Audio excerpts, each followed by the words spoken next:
حضرت مسیح موعود علیہ السلام ایک جگہ فرماتے ہیں متقی کی معنی ہے ڈرنے والا.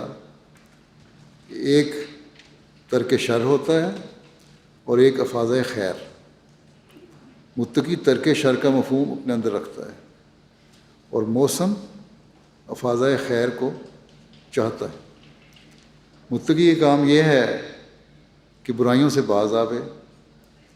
اس سے آگے دوسرا درجہ افاظہ خیر کا ہے جس کو یہاں محسنون کے لفظ سے ادا کیا گیا ہے کہ نیکیاں بھی کرے. پورا راست باز انسان تب ہوتا ہے جب بدیوں سے پرہیز کر کے یہ مطالعہ کرے کہ نیکی کون سی کی ہے. بس اس سے مزید وضاحت ہو گئی کہ اپنی اصلاح کے بعد، اپنا خدا تعالیٰ سے تعلق جوڑنے کے بعد اس پر بیٹھ نہیں جانا، بلکہ اس فکر میں رہنا ہے کہ میں محسنون میں کیسے شامل ہوں. اور اس کے لیے